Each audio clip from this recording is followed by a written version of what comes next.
The wind scraped across the desolate mining town like a bitter memory, dragging dust and regret through the broken alleys of Prosper Gulch. The buildings leaned as if exhausted, their wood warped and sun-bleached, their windows empty of light. Beneath the creaking sign of the Black Lantern Saloon, Clara May Holloway crouched near the back steps, her fingers groping through the dirt for anything edible. She hadn't eaten since yesterday's half-loaf gone stale. A shout cracked through the air behind her. Boots thundered. She turned just in time to see two men stumble out of the saloon, fists flying. One slammed into the wall beside her, knocking loose a rusted lantern. It crashed to the ground inches from her face. Clara flinched but didn't move away. Instead, she watched, blank-eyed, as one man shoved the other into the street and stalked off, cursing. A glint caught her eye. A silver coin lay half-buried in the dirt, forgotten in the scuffle. She snatched it quickly, heart fluttering like a sparrow. But before she could stand, a sharp boot heel pressed down on her hand. "Mine," snarled a saloon girl, her red dress frayed at the hem but her eyes sharp as razors. She bent, plucked the coin from Clara's bruised fingers, and walked away without another glance. Clara sat back, hand trembling, palm stinging. Hunger burned in her belly like an old wound. Still she did not cry. She was past tears. The town carried on indifferently. Miners drank, whores laughed, dogs barked. Clara pushed herself upright, brushed the dust from her threadbare skirt, and walked away from the noise. Her boots had holes in them and every step rubbed raw at her heel. But she kept walking. There was nothing else to do. She passed the boarded-up church, the shattered schoolhouse, the old well now half filled with debris. Children didn't laugh in this town. They worked or they disappeared. A sudden noise, jeering, grunting, drew her toward the square. A boy, no older than 10, was being shoved around by two older teens. One pushed him into the dust. The other kicked away his sack of flour. Clara's stomach twisted. She should walk away. Keep her head down. But her legs moved anyway. "Leave him alone," she said. Her voice was hoarse from thirst, but it carried enough authority to startle the boys. They turned, sneering. "Ain't your business, lady. He's half your size." One of them stepped forward. "And you're half a ghost." Before she could reply, a large hand clamped on the boy's shoulder and yanked him back. A tall man with soot-dark hair, gray streaking his temples, stood between Clara and the boys now. His face was leathered from sun and loss. His eyes were sharp, unreadable. He didn't say a word. Just looked. The boys shifted uncomfortably, then backed off and disappeared down the alley. The man turned to the boy, helped him up, dusted him off. Clara recognized him now, Samuel, the baker's youngest. "Run home," the man said. The boy nodded and fled. Then he looked at Clara. "Didn't think anyone else in this town still had a spine," he said. "I'm not in the habit of watching children get trampled," she replied. He reached into his coat, pulled out a strip of dry jerky. "You look like you could use this." She stared at it. The scent of salt and meat hit her like a wave. "I'm not begging," she said. "Didn't say you were." He extended it anyway. After a moment she took it, slowly, like someone expecting a trap. Her fingers brushed his. Calloused. Warm. "Name's Ezekiel Blackwood," he said. "You?" She hesitated. "Clara. No last name? Don't see how that's any of your business." He chuckled just once, low and dry. "Fair enough." She turned to leave. His voice stopped her. "You always throw yourself into trouble?" "Only when it's smaller than me. Reckless. Or brave. Is there a difference?" He didn't answer. That night, Clara found herself wandering farther than usual, toward the stables at the town's edge. There, a few wagons were being loaded for a caravan heading north. She lingered near the shadows, considering it. A new town. A new chance. Maybe work. Maybe food. The sound of hooves exploded behind her. She spun just in time to see a riderless horse gallop through the stable gate, followed by 3 more. A loose herd, wild and panicked, driven by fear or thunder or both.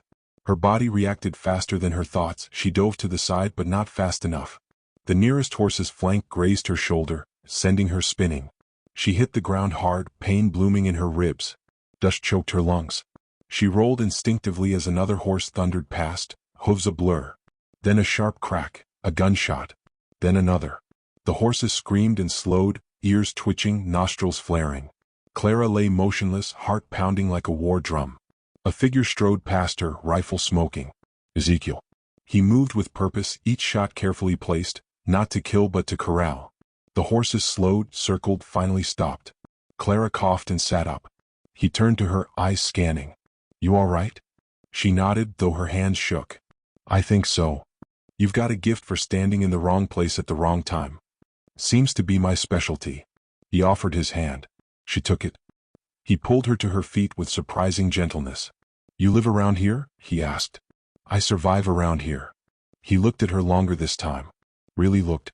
Then he gestured toward his wagon. I've got space on the bench if you want to ride back to town. I'm fine. You sure? You're limping. She hadn't realized it. Her left ankle throbbed. Still she stiffened. I said I'm fine. He shrugged. Suit yourself. He turned, then paused. You know how to cook? She frowned. Why? Need a housekeeper. Just for a month before winter sets in. My ranch is 4 miles out. Pays in food, a warm bed, and a little coin. Clara laughed without humor. What's the catch? 5 children. That silenced her. 3 girls, 2 boys. Oldest is 14. Youngest still cries at night. She looked at him. Really looked. You're a widower. 2 years this November. She didn't respond. Her mind raced. Food. Shelter. Work. But 5 children? She'd barely kept herself alive. What did she know about tending a ranch? Still, there was something in his offer she hadn't heard in a long time. Not pity. Not charity. A simple proposition. I don't do miracles, she said. Don't need one. Just someone who won't run screaming the first time Sadie glares at them. Who's Sadie? You'll find out. He turned to leave again. Clara's stomach growled. The night wind bit at her arms. She hadn't seen a Real bed in months. Wait. He stopped. Just 1 month. 1 month. I don't owe you anything after that. No debts, he agreed. She exhaled. All right. He nodded once and walked to the wagon. She followed, keeping her distance. They rode in silence, the stars sharp above them.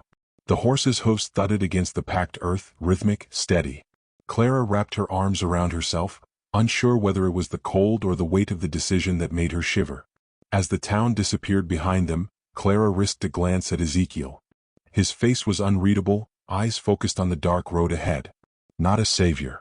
Not a hero. Just a man with too much responsibility and not enough help. Still, something about him made her chest ache. Not attraction, at least not yet, but familiarity. Grief recognized grief. Loneliness answered its own echo. The wagon rolled past a crooked fence and up a narrow hill. In the distance, the outline of a house appeared, squat, weather-worn, but standing. A lantern glowed faintly from within. Home, Ezekiel said almost to himself. Clara didn't answer. Her hands were clenched in her lap. As they pulled up, the front door creaked open. A small face peeked out. Then another. And another. 5 children stared at her with guarded eyes and unsmiling mouths. The oldest, a girl with long black hair and arms crossed tight to her chest, stepped onto the porch. Who's she? Help, Ezekiel replied. For a while. The girl didn't move. Didn't blink. Clara looked at her, and for the first time in a long while, she felt something foreign stirring beneath her skin.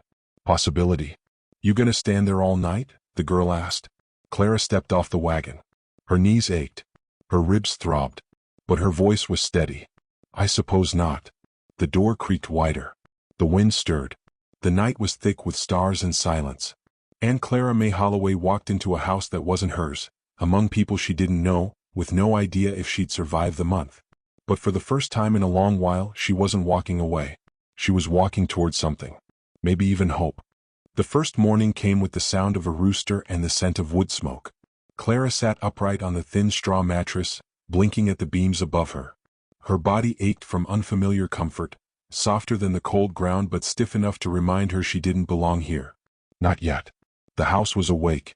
Floorboards creaked. A pot clanged in the kitchen. Someone slammed a door. Clara slid her feet into worn slippers left at the bedside. They were too large. Everything here felt borrowed. She moved quietly down the hall, her fingertips brushing the wall. At the base of the stairs, a boy of about 7 stood glaring at her, arms folded across his chest. Red hair stuck out in wild tufts. His freckled face was twisted in distrust. You're the one Pa brought home. I suppose I am. You gonna leave like the others? She met his eyes. I might. If I have to. He scowled and stomped off. Clara entered the kitchen. It was dim but warm, sunlight slipping through a cracked window pane. A fire burned low in the stove. The oldest girl, Sadie, stood by the counter peeling potatoes with swift, practiced hands. Her expression didn't change when Clara stepped in. "Where's your father?" Clara asked, keeping her tone even. "Out with the herd." "Should I make breakfast?" Sadie glanced up, knife stilling. "You know how. I've been hungry enough to learn." Sadie didn't smile. She stepped aside. Clara moved toward the pantry, scanned what was available. Flour, lard, 2 eggs, a heel of salt pork. She worked quietly, the smell of sizzling fat and biscuits rising around them. The children filtered in one by one, drawn by the scent, each watching her with wary eyes. Sadie never left the wall. She was studying Clara the way a hawk studies a snake, curious, cautious, ready to strike. By the time Ezekiel returned, mud on his boots and sweat at his brow, the table was full. Not with smiles. No, those were still locked away, but full plates and silent children were victory enough. He hung his coat by the door and gave her a nod. "Didn't expect warm food." "Didn't expect company," Clara said. He sat, picked up his fork. "Sadie didn't try to poison you then?" Sadie didn't laugh. Neither did Clara. But Ezekiel's mouth twitched. It was the closest thing to humor she'd seen on his face. After breakfast, the children dispersed. The youngest, Mary, clung to Clara's skirt until coaxed into play by her older sister Beth. The 2 boys, James and Caleb, ran outside shouting about traps needing checking.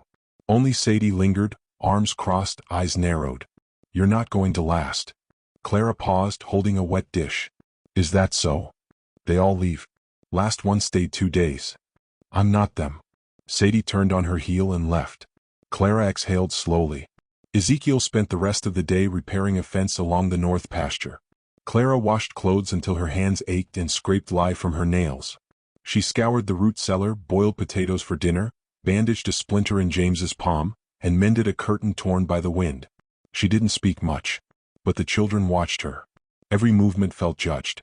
By sundown, Clara stood on the back porch, letting the dusk soak into her bones. The sun painted the sky in burnt orange and bruised purple. A dog barked somewhere distant. Crickets tuned their legs. Ezekiel joined her, arms crossed. "You work hard. So do your children." "They've had to." Clara didn't ask what he meant. She already knew. "They don't trust easy," he continued. "I'm not asking them to." He glanced at her. "Sadie's protective. Thinks it's her job. She's not wrong." "No, she's not." They stood in silence, the air thick with quiet things neither of them had words for. "Why'd you offer me this?" Clara asked finally. "You didn't know me. I watched you step in when no one else did. That's worth something. That worth doesn't usually feed mouths." He looked out over the hills. "It does on my land." Clara didn't know how to respond. So she said nothing. The days passed like water over stone, slow erosion, soft shifts. Clara learned the children's rhythms. Mary liked to braid hair but hated loud noises. Beth read stories under her breath and cried when no one was looking. James had a temper, Caleb a hunger for praise. Sadie never smiled. Clara taught them to sweep corners properly, boil syrup without burning it, and how to trap mice without snapping fingers. In return, they taught her their silence, their guarded glances, their grudging acceptance. At night, Clara lay on her straw mattress, sleep heavy on her eyes, and tried not to imagine what would happen after the month ended. A week in, the first real test arrived with the sound of distant thunder, hooves. A man rode up to the porch while Ezekiel was still in the fields. He was young, drunk, and itching for trouble. "Where's Blackwood?" he slurred, swinging off his horse and swaying. Clara stepped onto the porch. "Not here." The man eyed her. His gaze was slow, assessing. "You his new help?" "I cook, clean, keep the children alive." He grinned, teeth yellow. "Bet you do." Clara didn't move. "State your business." "Tell Ezekiel he owes Sam Carter 3 calves and a fence post.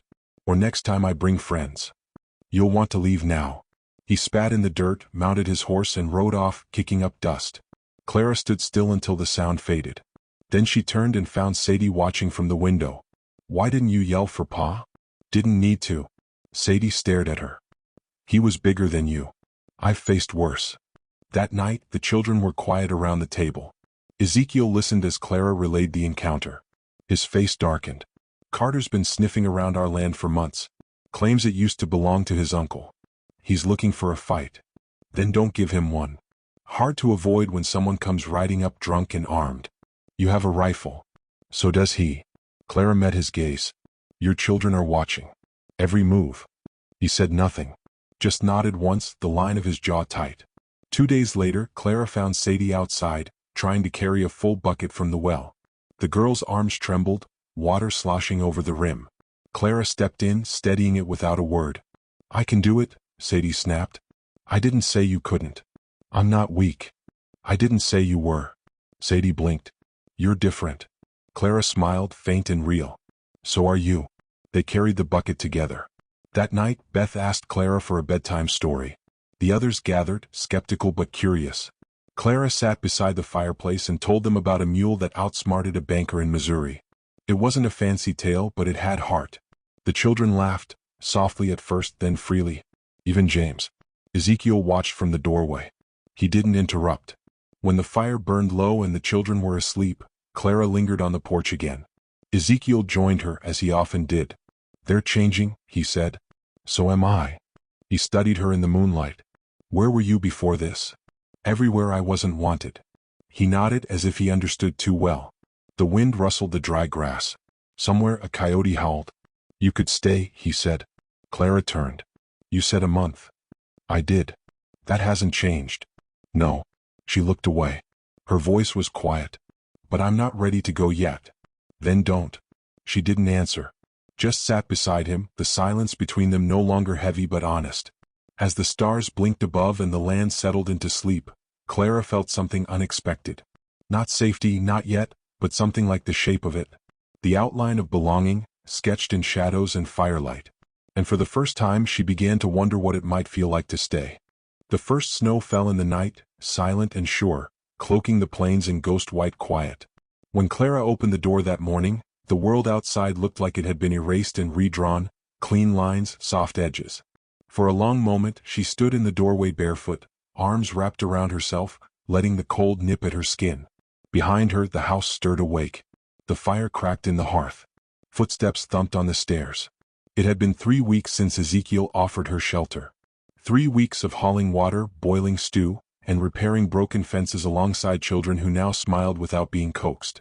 3 weeks of glances from Ezekiel that lingered a little longer than necessity allowed. Clara never once asked to stay beyond the agreed month. And Ezekiel never asked her to leave. Whatever they were building sat quietly between them, as fragile and inevitable as frost on a window pane. That morning, James ran through the snow in bare feet to chase a rabbit, shouting with wild laughter. Beth screamed for him to come back before he froze. Mary trailed behind, bundled like a potato sack, calling, "Bun Bun," while Clara leaned against the doorway, grinning in spite of herself. Inside, Sadie stirred flour and water in the big basin, lips set in the kind of determined line Clara had once worn on her own face. There was still distance between them, but it had softened. These days, Sadie listened when Clara spoke. She still didn't trust easily, but the fortress had developed a door. By midday, the snow had begun to melt in patches, revealing old mud and rock beneath. Clara and Ezekiel walked the property line together, inspecting a portion of fence weakened by the recent storm. The wind tugged at her scarf, and she pulled it tighter as Ezekiel crouched by a broken post. "That Carter boy's been here again," he muttered, brushing snow away to show boot tracks leading in and out of the field. "He's testing me." Clara crouched beside him. "He wants your land?" "He wants trouble. And you'll give it to him?" He looked at her, eyes shadowed by the brim of his hat. "Not if I can help it." "But if he pushes?" His jaw clenched. "Then I push back." Clara straightened, brushing snow from her coat. "You're not the only one with something to lose now." That hung in the air between them. Ezekiel rose slowly and nodded. "I know." That night, as she tucked Mary into bed, the little girl reached up and brushed Clara's cheek. "Are you my mama now?" The question caught Clara off guard. She felt it like a slap and a kiss all at once. Her breath hitched. "I'm Clara," she said gently, smoothing the girl's hair. "That's who I am." Mary blinked, unbothered. "Clara's better than the last one." Then she rolled over and fell asleep. Clara sat by the bed longer than she needed to. Her heart ached in places she thought were long buried. She remembered the ache of empty arms, of choices made in desperation. She had given up so much once, too much, and now, in this borrowed home, a child was trying to give her something back. Downstairs, Ezekiel sat by the fire, whittling a sliver of wood. He looked up when she entered but said nothing. He didn't need to. The way he looked at her said enough. She sat beside him, took the carving knife from his hand, and finished smoothing the edges of the wood. It was a bird, crude but clear. A sparrow maybe. Or a dove.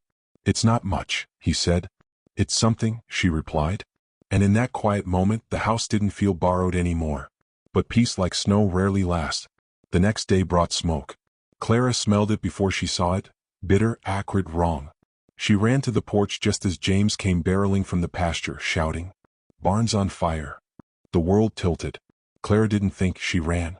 The barn was already half engulfed by the time she reached it. Flames licked at the rafters, black smoke curling into the sky like a warning. Chickens screamed. The goats inside bleated in terror. She shouted for water, for buckets, for anyone. Ezekiel came sprinting over the hill, a wild look in his eyes. Sadie and Beth formed a line from the well. James and Caleb dragged a trough. Clara didn't hesitate, she charged into the barn. The smoke was a beast, thick and clawing. She wrapped a wet cloth around her mouth and pushed forward. The goats were huddled in the corner, panicked and trembling. She opened their pen, shouting and swatting until they bolted for the door. A timber cracked above her, glowing red. She turned to run. Her foot caught. She fell hard, pain shot through her wrist, but she didn't stop. She scrambled, coughing, vision swimming, and burst into the open just as the roof collapsed behind her in a roar of flame and sparks. Ezekiel was there, dragging her away. His hands gripped her shoulders. "You could have died. But I didn't. You're bleeding. I'll live." He looked at her, eyes blazing. "You're not supposed to matter this much." Clara stared at him. "But I do." Neither of them said it. But it was there, plain as firelight. The barn burned through the night. They couldn't save it all. Feed was lost, and tools, and one old chicken that never made it out. But the animals lived. No child was hurt. That mattered more. Later, after the fire died and the children were asleep, Ezekiel found her on the porch again. Her wrist was wrapped, her face smudged with soot. "That wasn't an accident," he said. "I know. Carter." Clara nodded. "I'll kill him if he comes near my family again." "You're not that man," she said softly. "I might be." "Then let me remind you who you were trying to be when I arrived." He stared out into the dark, jaw tight. "I can't lose this place," he whispered. "It's all I have left." "You have more than that now." The moon rose, casting silver across the frost-covered land. The shadows stretched long and thin. "You're not scared?" he asked. "Terrified," she answered. "But you're staying?" Clara reached out and took his hand. "I already did." He gripped her fingers tightly like an anchor. They sat in silence for a long time. A few days later, a rider appeared on the horizon. It wasn't Carter. It was the sheriff. He rode slow, hat low over his brow, eyes sharp. Clara met him at the gate. "Heard about the fire?" he said. "Heard Carter was drinking in town the night before." "We didn't see him," she said carefully. "But you think it was him?" "I think men like him don't need proof to cause harm." The sheriff nodded. "We're keeping an eye. You let us know if anything else happens." As he turned to ride away, he glanced back. "You belong here?" Clara smiled faintly. "I think I'm starting to." The sheriff tipped his hat. Inside, Sadie handed Clara a note she found tucked in the coop. It read, "Next time you all burn." Clara folded it and tucked it into her apron. She didn't show Ezekiel, not yet. The children were playing by the fire, laughing as if the world hadn't nearly collapsed. And Clara watched them, hand resting on her heart, where something old and raw had begun to mend. Her past still lingered like smoke, but for the first time in years she didn't feel like she had to run from it. She stood straighter, stronger. The fire had tried to consume them, but they had survived. Together. Outside the wind picked up. The storm was coming. And Clara was ready to face it. The morning began still and sharp, with frost glistening like shattered glass across the grass. Clara rose before the children and stoked the fire, every motion deliberate, calm, controlled. But beneath the surface, a pressure built, like a storm stretching against a thin sky. She hadn't told Ezekiel about the note. Not yet. Not while the children still laughed. Not while the air between them still held peace like a fragile, breathless thing. But she could feel the edge of something coming. By mid-morning, Ezekiel rode into town for supplies. The barn fire had stripped them of winter feed and spare tools. Clara watched him disappear down the trail, shoulders tight, his rifle slung across his back not for hunting, but for warning. Sadie helped her bake bread. The girl's hands were flour-dusted and capable, her silence no longer hostile but comfortable. Beth hummed to herself while stitching a rag doll for Mary. James and Caleb ran laps around the house, pretending to lasso invisible outlaws. For a little while, the world spun gently as if trying to convince them everything was fine. It wasn't. Just past noon, Clara caught movement near the far tree line. A flicker of motion, then a flash of metal. She froze, narrowed her eyes. There, half hidden in the shadows, a man on horseback. Watching. Clara's stomach turned cold. She moved fast. Called the children inside without panic, made it sound like a game. Time to play train. Everyone inside, quick now. They ran, giggling, unaware. Once the door shut behind them, Clara pulled the rifle down from above the hearth. She checked the chamber. Loaded. Her breath came steady, but her hands were trembling. Sadie noticed. What is it? Stay with your siblings. Lock the door behind me.